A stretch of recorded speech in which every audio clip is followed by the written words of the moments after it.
Hi, Clyde Gaw here. We are under COVID-19 shelter in place lockdown here in Indianapolis, Indiana. We're going to use some free association methods to work on a drawing and then look at another drawing that is the result of free association methods for art making. So I'm going to start out with two little bits of pastel, and so let's begin. Here we go.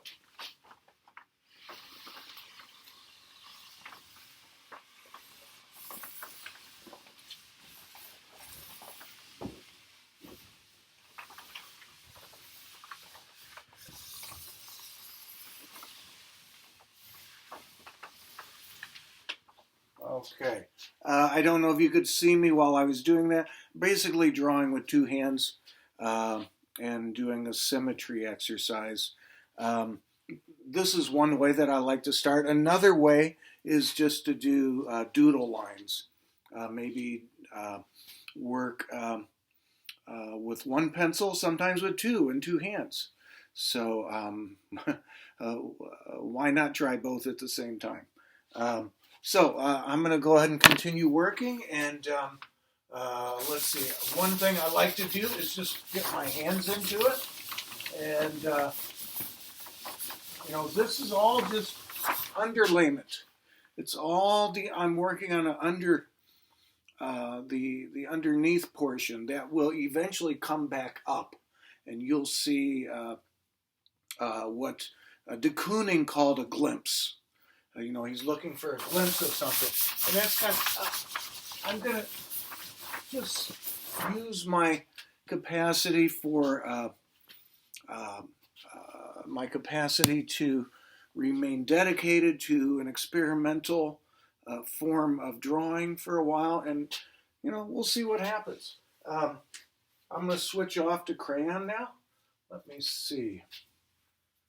I'm going to grab all these crayons like this, all lined up in a row, and let's see what happens now.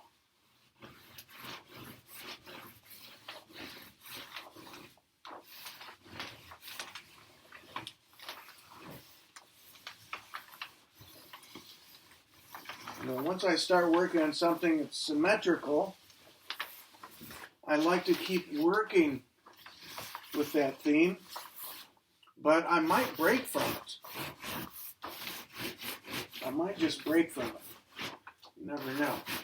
I'm going to switch off now to some painting.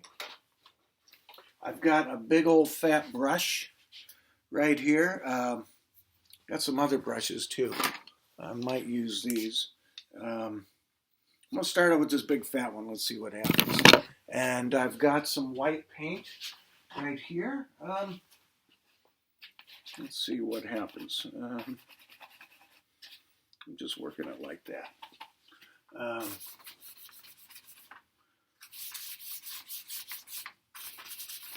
Again, free association. I don't have to have a plan. I'm just going to release energy. And then be intentional about where I'm going to put the next mark. I don't need to imagine I'm making something. I'm just doing. I'm just going to do for a while. And by doing, I can then sit back and look at, oh my, starting to see a fierce face come out of this. Let's see what, if I go like, I'm going to switch off to some different paints. I've got a little tray of paints right here. I'm going to work some of these paints on here now. Let's see, I'm going to work some green. My green and white mixed with a little bit of red. Okay, looks like some eyebrows. Ooh, could be like a wolf. Does it look like a wolf to you? Wolf face? Look at his wolf face. See, that's what happens when you use free association. Use free association and things begin to emerge. Back to the concept of emergence.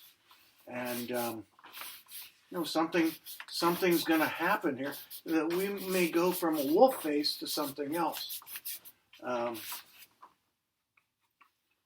Work a little bit of... Although I didn't set out to make a wolf face, I kind of saw one, so I'm going to play with this image. And look at that. What if I take a piece of paper? I've got a piece of paper right here. What if I take a piece of paper and I tear it like this? What if I do that? What if I take the piece of paper and I tear a ovoid out of it? What would happen then? So now I've got a nice stencil here, actually several stencils, and I'm going to work this right now. Okay, I'm going to go back to my paint, and I'm going to use this stencil now. Here I go. Can you see that? Okay.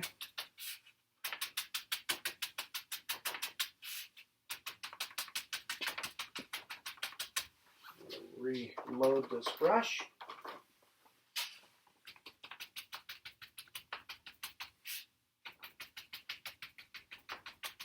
How do you think we're doing so far? I could just continue working the stencil, working the brush. I'm going to continue making marks. Okay? And I'm not certain, what I'm looking for is something special. I'm trying to create a special effect, a special visual relationship. Back to de Kooning, he said that he's looking for a glimpse of something.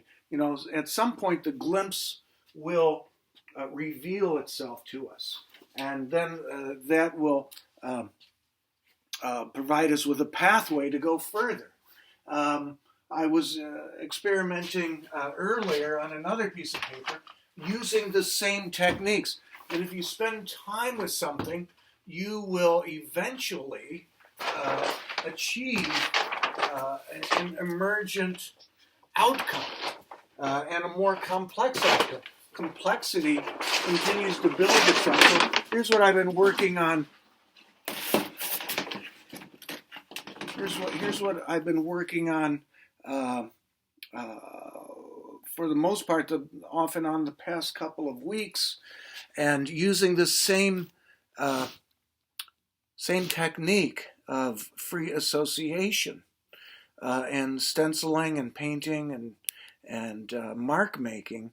You can come up with very complex forms of images. It's not just a scribble, but you can see we kept working with this idea of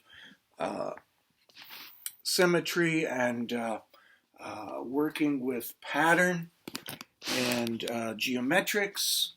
And so,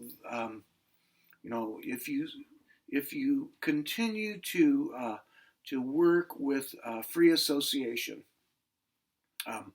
the image will eventually self-organize, and you continue making marks, and you will begin to see relationships in the color, in the forms, in the shapes, and pretty soon, something will begin to cohere. We'll get a cohesive image to develop through this process of free association and maintaining mental discipline in our approach to continuously reflecting on the previous marks made, and then initiating new marks based on our new intentions that we develop. Back to intentionality. and powered by a release of energy, which, hey, I got two hands here and some shoulders. My hands are attached to my arms, and one thing leads to another. I'm going to keep working on both these drawings, and I don't know where I'm going to end up at. So we'll be back later, and hope to have some more interesting things to show you, and we'll continue talking about art. So thanks again. This is Clyde Gaw here in Indianapolis, Indiana, in my home garage. We'll talk to you later. Bye-bye.